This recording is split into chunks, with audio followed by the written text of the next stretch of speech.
Hola, nuevamente nos encontramos para un nuevo video de nuestra materia Historia Social del Deporte. Como ven aquí, vamos a trabajar hoy sobre las características específicas de Inglaterra, de Gran Bretaña en realidad, y por qué allí es donde se desarrollan los principales deportes que se van a expandir posteriormente por todo el planeta, incluyendo, como sabemos, a nuestro país. Ante la pregunta de por qué el deporte nace en Inglaterra, una primera respuesta va a tener que ver con las causas económicas y sociales, es decir, las características específicas del desarrollo económico de Inglaterra. Como veremos enseguida, esto tiene que ver con el desarrollo de la economía capitalista. Por otro lado, hay también causas políticas que tienen que ver con la especificidad de la sociedad británica y las relaciones que van a tener en ella las ciertas clases sociales y la autoridad política, el Estado. Y lo más importante para nosotros, las causas culturales, es decir, las nuevas formas de pensar de los grupos sociales, particularmente el grupo dominante que, como veremos en la clase de hoy, va a ser la clase burguesa. El modelo de producción anterior al capitalismo es el que vimos en las clases anteriores, el feudalismo. Una primera característica importante es que el excedente, es decir, la ganancia que obtiene una parte con respecto a la otra, se corresponde a la fuerza, es decir, hay una extracción violenta de ese excedente. Digamos en otras palabras que en la relación básica que es entre el noble y el siervo no tendría ninguna necesidad de producir para el noble si no fuera porque el noble lo obliga. Esto tiene que ver con esta desigualdad básica que se da de nacimiento porque nobles y siervos no nacen en pie de igualdad. El noble, el señor, tiene una diferencia de origen con el siervo, y esa diferencia de origen quiere decir que no hay manera en que un noble, por más empobrecido que esté, se rebaje a la servidumbre, y no hay manera de que un siervo, por más enriquecido que esté, acceda a la nobleza. Por último, una característica en términos de la forma de producción es que la forma feudal, por el hecho de que corresponde a una producción fundamentalmente rural, es decir, campesina, y que está determinada por los ritmos de la naturaleza, es repetitiva y rutinaria. Esto no quiere decir que no va a haber cambios a lo largo de toda la Edad Media, pero comparado con el capitalismo, las formas de producción no van a variar demasiado. Por el contrario, el modelo capitalista se basa en la extracción económica de la renta, de la ganancia, no en la extracción por la fuerza. Como ustedes saben, se parte de una idea de una igualdad jurídica entre obrero y patrón. Hay un contrato que se firma. En otras palabras, el patrón no tiene que obligar por la fuerza al obrero a producir como si el noble debía hacerlo con el siervo. Comparado con el anterior, la forma de producción capitalista se caracteriza por la novedad constante, por la constante búsqueda de nuevas maneras de producir y de obtener ganancias. Siendo que el deporte va a ser para nosotros una característica específica de sociedades capitalistas, a la pregunta que nos hacíamos antes sobre por qué el deporte se desarrolla en Inglaterra y en otros lugares, hay que buscar la respuesta en otra pregunta. Es por qué el capitalismo se desarrolla en Inglaterra y en otros lugares. Para esto tenemos que tener en cuenta algunos rasgos específicos de la sociedad inglesa, que la diferencian de otras, las transformaciones rurales que van a tener lugar en Inglaterra en los siglos precedentes al desarrollo del capitalismo, el comercio triangular, que es un tipo de intercambio comercial que veremos enseguida que Inglaterra junto con otros países va a desarrollar con América y con África, y la más conocida quizás por ustedes, la revolución industrial, la gran transformación de la producción a partir de la utilización de la maquinaria. Empecemos por ver algunas características muy elementales de la sociedad británica previas al desarrollo del capitalismo. Como todas las sociedades feudales, Inglaterra estaba basada en la distinción entre nobles y campesinos, y por supuesto también existe en Inglaterra la tensión entre nobles y reyes que vimos en la clase anterior. A diferencia de otras sociedades, los nobles ingleses van a lograr preservar más que sus pares del resto del continente cierto grado de autonomía. Hemos hablado en la clase pasada sobre ese episodio de la firma de la Carta Magna, que era ese reconocimiento de la autoridad real de los derechos de los nobles. Eso es un antecedente importante al cual se le puede unir otro que es la Revolución de 1648, una revolución temprana, anterior a la Revolución Francesa y otras revoluciones en el mundo, por la cual los nobles y los burgueses se rebelan contra el intento del monarca, de Carlos Estuardo, de desarrollar una monarquía absolutista. Por otro lado, también tenemos que tener en cuenta la diversificación de clases sociales, características de Inglaterra en relación con el resto de Europa, tanto en el mundo urbano como en el mundo rural. En el mundo rural vamos a tener, por supuesto, los nobles, que van a estar diferenciados entre la gran aristocracia, la gentry, es decir, los nobles de estatuto medio, y también los pequeños productores que van a tener un origen en algunos casos campesino, pero que van a lograr enriquecerse y que van a tener a su cuenta el trabajo de otros peones rurales. Esto es una característica novedosa que no vamos a encontrar en otros lugares de Europa. Es decir, una especie de desarrollo del trabajo a sueldo previo al capitalismo. En la ciudad lo que vamos a tener, como también en el resto de Europa, es el desarrollo de la burguesía, pero que en Inglaterra, más que en otros países, va a dedicarse no solo al comercio, sino también a la industria. Por supuesto, para que haya industria, los burgueses van a tener que tener también personas que trabajan para ellos, es decir, obreros. Esto enseguida lo vamos a desarrollar más. Si vamos a las transformaciones en el uso del suelo, una de las más importantes para entender el capitalismo y sobre todo para entender por qué existen estos obreros de los que hablamos en la imagen anterior, son los cercamientos o enclosures en su versión original inglesa.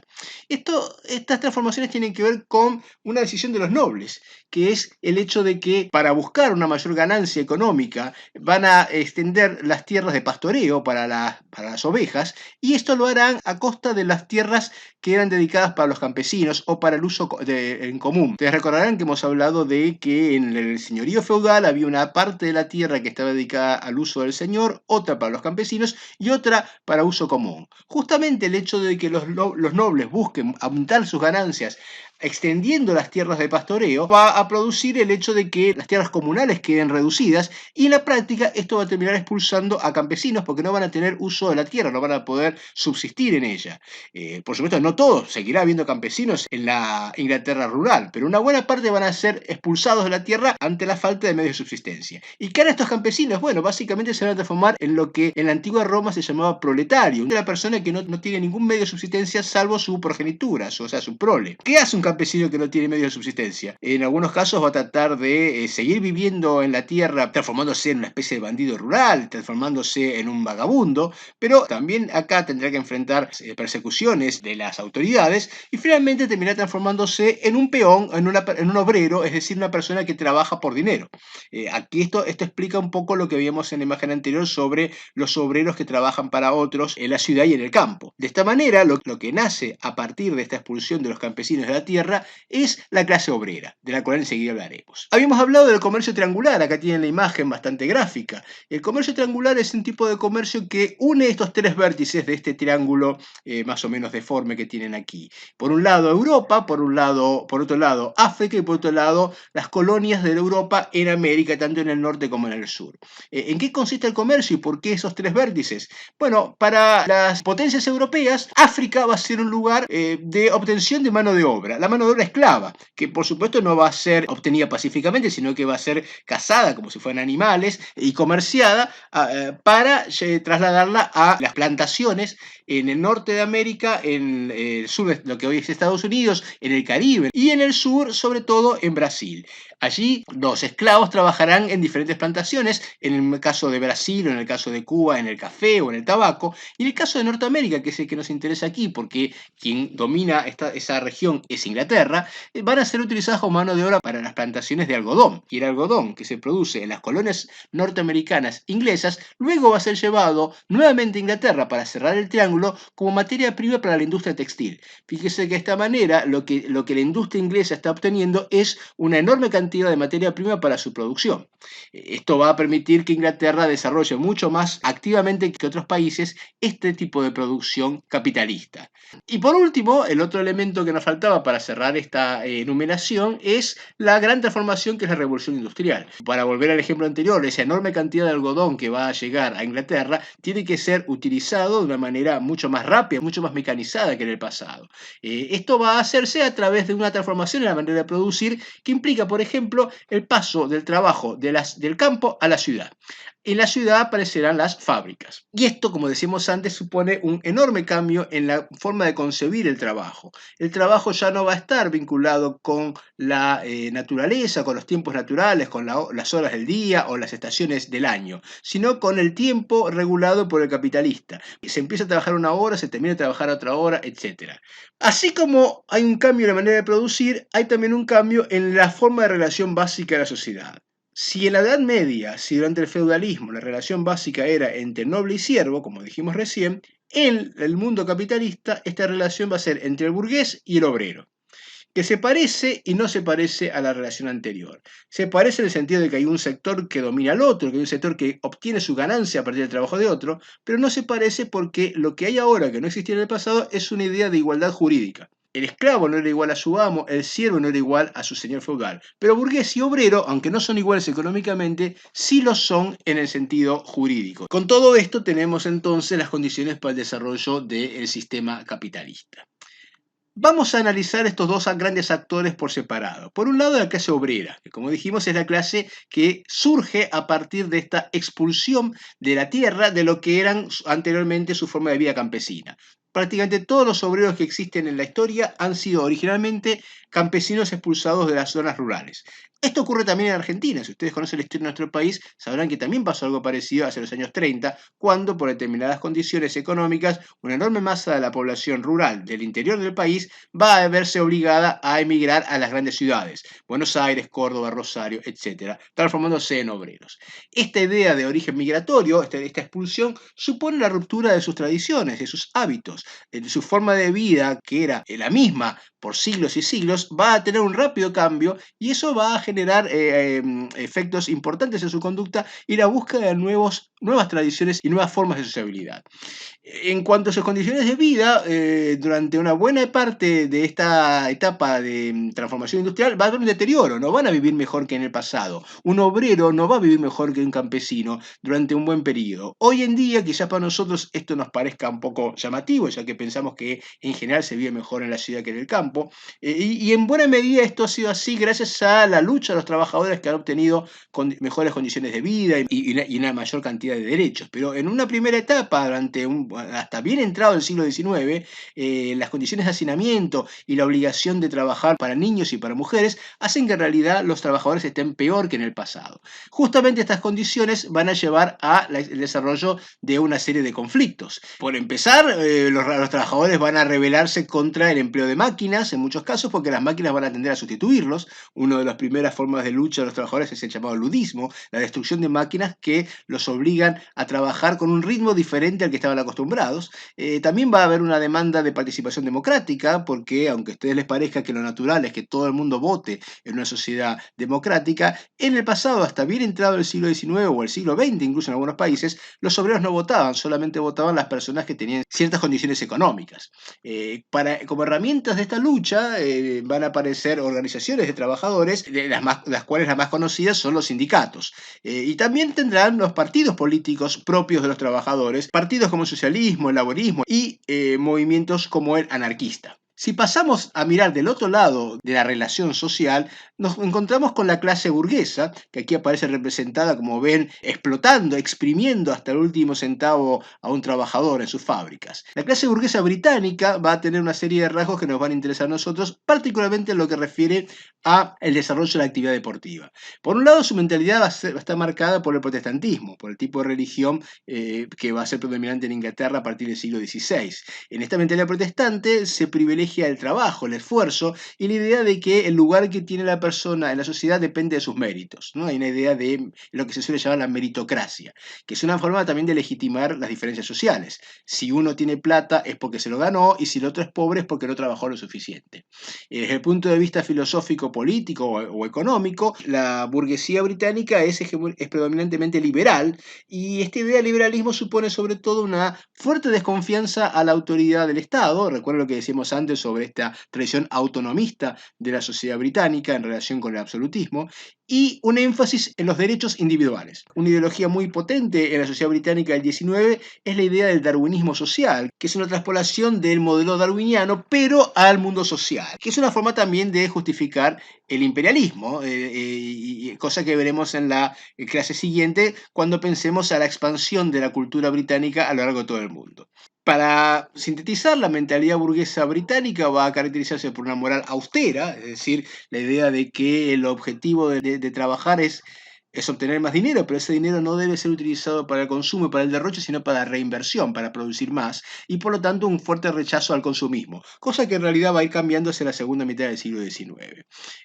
Como decíamos, esta importancia que se le da al individuo va a implicar un énfasis muy marcado en la igualdad entre las personas, la idea de que todos tienen los mismos derechos, que es una forma también de justificar, como decíamos antes, las diferencias sociales. Y por último, como para mantener estas condiciones de lucha en la que todos los protagonistas compiten entre sí con los mismos derechos y oportunidades, a lo que es muy importante para la mentalidad británica es el respeto a las normas, el respeto a las leyes, el respeto a los códigos. Lo que es importante que vean con todo esto es hasta qué punto todas estas cosas que venimos diciendo en cuanto a la mentalidad británica y en cuanto a las formas de producción propia del capitalismo, cómo todo esto de alguna manera supone una convergencia entre deporte y capitalismo, entre economía y actividad deportiva.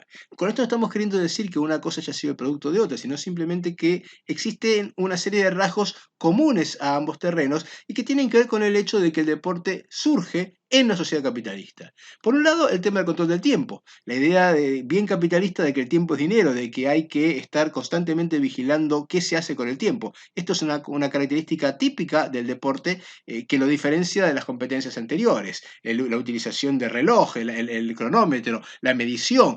Esto tiene que ver también con la búsqueda metódica de la eficiencia. Como decíamos antes, a diferencia del mundo feudal, el mundo capitalista se basa en la constante transformación, renovación de las maneras de producir. Y esto también está en el deporte, ustedes lo saben muy bien, lo han escuchado muchas veces cuando un entrenador o cuando un periodista habla del trabajo de la semana o cuando se habla de una jugada preparada o cuando se hacen jugadas de pizarrón. La obsesión por el éxito, la obsesión por la ganancia, la idea misma de competir, la idea misma de obtener un triunfo es algo que vale tanto para el mundo capitalista en términos económicos como para el mundo deportivo. La idea de que los competidores entre sí estén en pie de igualdad, fíjense que incluso la propia metáfora de competidores en pie de igualdad nos hace pensar en una carrera, y eso justamente es lo que hacen también los competidores en el mundo capitalista. Compiten entre sí por tener más ventas de sus productos. Los empresarios compiten para obtener más ganancias. La importancia que se le da al trabajo en equipo, al trabajo a la colaboración entre los diferentes miembros del conjunto. Eso funciona tanto dentro de una empresa capitalista, la idea de que somos parte de un equipo. Fíjense la metáfora, tenemos la camiseta de la empresa puesta, y por supuesto en el deporte, ¿no? La idea de que existe ahí un sometimiento de los jugadores al capitán o al técnico supone justamente esta idea de juego de competidor disciplinado. Y por último, así como lo que decíamos recién, tanto en deporte como en la economía capitalista, se le otorga una importancia muy grande a la existencia de una serie de normas comunes y claras para todos. Esto se puede y esto no se puede hacer. Y las reglas tienen que estar escritas y mantenerse en el tiempo. Una manera de entender por qué se parecen tanto competencias deportivas y competencia económica capitalista es pensar en el lugar que tienen para ambas actividades instituciones educativas que se van a formar en Inglaterra moderna y que siguen hasta el día de hoy. Estamos hablando aquí de las public schools, que son las escuelas, las instituciones donde va a formarse la nueva élite británica, la nueva clase dominante británica. Estas instituciones, como digo, vienen de tiempo atrás, algunas existen ya del siglo XVI, siglo XVII, y van a tener un lugar central en la sociedad inglesa a partir del siglo XIX, que es cuando la burguesía va a desplazar a la nobleza como clase dirigente en Inglaterra. ¿Qué son las public schools? Son instituciones donde los burgueses van a enviar a sus hijos para educarse. Los burgueses con más dinero, porque las public schools van a ser instituciones bastante caras. Y acá una importante aclaración. El término public, para nosotros en Argentina, está identificado con la idea de gratuidad. La escuela pública es la escuela gratuita que depende del dinero estatal y no del dinero de los particulares que van allí a estudiar. Este no es el sentido de public en las escuelas británicas, y por eso lo decimos en inglés y no decimos escuela pública. Las escuelas son public en el sentido de que son abiertas a todo el público, es decir, que cualquier persona puede entrar. En otras palabras, que no están vedadas, como en el pasado, a solamente los miembros de la nobleza. Una persona que no sea hijo de una familia noble también puede ir a la escuela, pero por supuesto, que sea abierta no quiere decir que sea gratuita.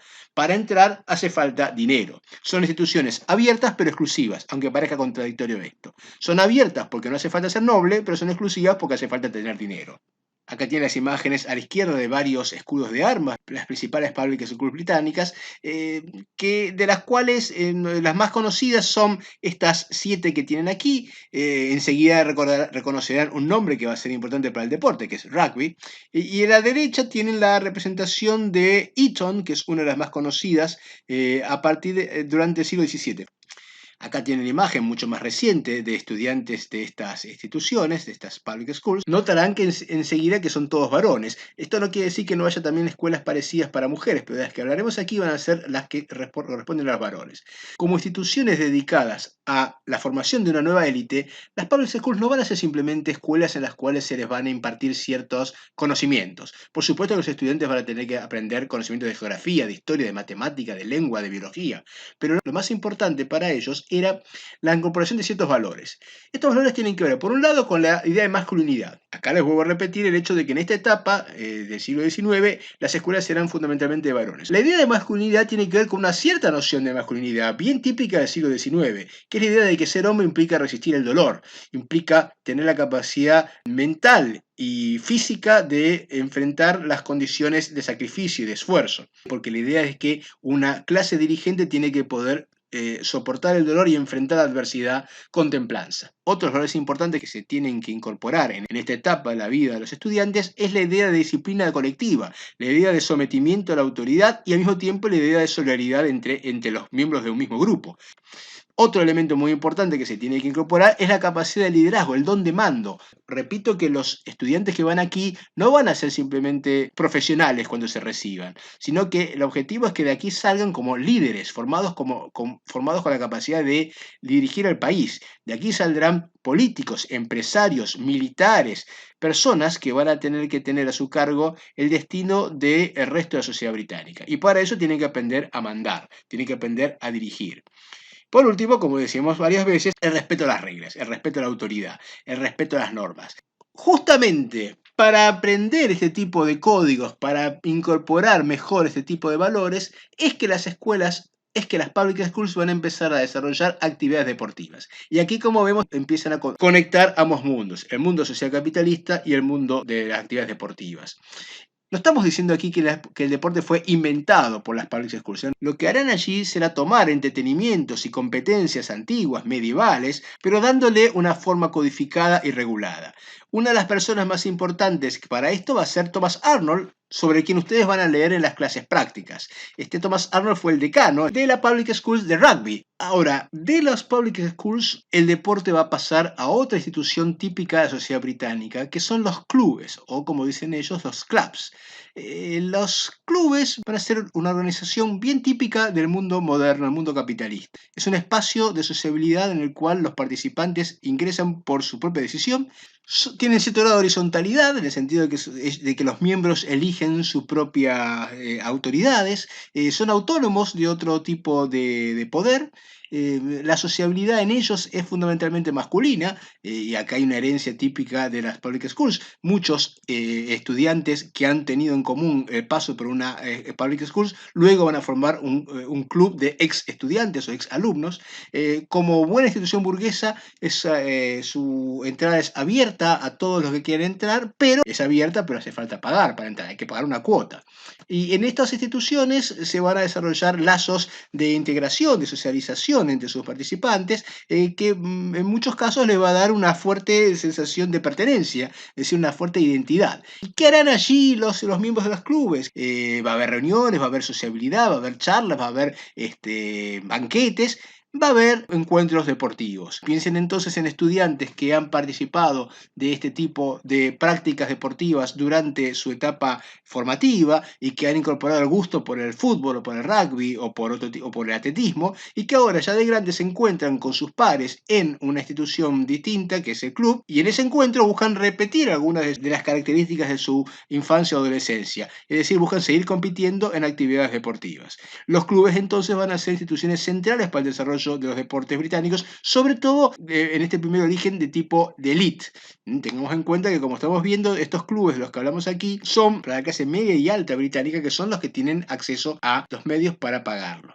Si con todo esto podemos hablar entonces de un deporte ya establecido en las clases altas de la sociedad británica para mediados del siglo XIX, a partir de este momento veremos algo parecido a lo que también veremos en el caso argentino un poco más adelante en el tiempo, que es una democratización, una popularización de las prácticas deportivas. Particularmente hablaremos aquí del caso del fútbol, que es el más conocido por nosotros. Digamos que hasta 1880, o sea, hasta bien entrado el siglo XIX, todos los clubes de fútbol británicos estaban formados por antiguos alumnos de las public schools.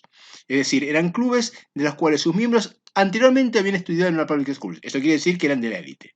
Sin embargo, para mediados del siglo XIX el fútbol ya estaba extendido en todo el territorio y para el año 1900, o sea, 20 años después de lo que habíamos dicho, ya la popularización es completa y todos los jugadores de la Liga Británica eran de origen popular. No hay ningún jugador que venga de la élite. Es decir, que se ha producido muy rápidamente en esos 20 años un trasvasamiento de clubes de la Liga, por el cual los clubes populares han desplazado a los clubes que vienen de la élite. Vamos a ver nosotros en nuestra materia que algo muy parecido ocurrirá en el caso argentino, pero ya entrado el siglo XX. Para que se dé este desarrollo, esta masividad del fútbol en Inglaterra, así como de otros deportes, hace falta ciertas condiciones económicas y sociales. Una de ellas es el desarrollo, es la institución del llamado sábado inglés, que nosotros también tenemos en Argentina, que es la idea de que la jornada laboral del sábado es solamente de mediodía, por lo tanto, que durante la tarde de ese sábado se puede practicar un deporte. Esto es muy importante porque habla de lo que decíamos al comienzo de esta clase, que es la existencia de una estancia de tiempo libre. Por otro lado, también va a ser importante para esto el desarrollo rápido del profesionalismo, que en Inglaterra va a ser más rápido que en otros lugares. El profesionalismo es muy importante porque permite que los jugadores puedan dedicarse a jugar sin tener miedo a perder su trabajo o a tener alguna lesión que pueda poner en riesgo su vida laboral. Una primera forma de profesionalismo en este sentido va a ser la indemnización, es decir, que un jugador, si tiene una lesión en un partido que le impide trabajar durante una semana, por ejemplo, recibe la paga que le correspondería por la semana que pierde. Por supuesto, también va a ser importante para la asistencia de público a las canchas de fútbol las mejoras salariales. A medida que las condiciones salariales mejoran gracias a las luchas de los trabajadores, eso permitirá que los obreros tengan dinero como para ir a la cancha y ver a su equipo. A partir de estas mejoras salariales también van a desarrollarse nuevos hábitos de consumo que van a implicar, por ejemplo, que los miembros de la clase obrera acudan, por ejemplo, a ciertos pubs, que es equivalente del club en términos populares, es decir, los bares, y consuman determinados periódicos. Con esto llegamos al final de la clase, para la cual tenemos estas imágenes que son bastante ilustrativas, porque nos muestran un fútbol absolutamente ya diversificado. Ustedes pueden ver aquí, estas son imágenes del antiguo estadio del Fulham, una institución que sigue existiendo, y lo que nos interesa que ver aquí es la idea de diversidad, ¿no? Fíjense en la imagen de arriba, como tenemos por un lado los espectadores del común que están allí en el fondo, se los puede apreciar por la indumentaria y por el tipo de sombrero o de gorra que usan, y por otro lado los que están en los palcos, que son techados y que tienen otro tipo de nivel social. Esto empieza a aparecer tempranamente en Inglaterra y ya nos muestra entonces la existencia de un fútbol masivo que incorpora entre sus asistentes a miembros de clases distintas. Veremos que esto mismo ocurrirá en el caso argentino en las próximas clases. Terminamos aquí. Gracias por todo.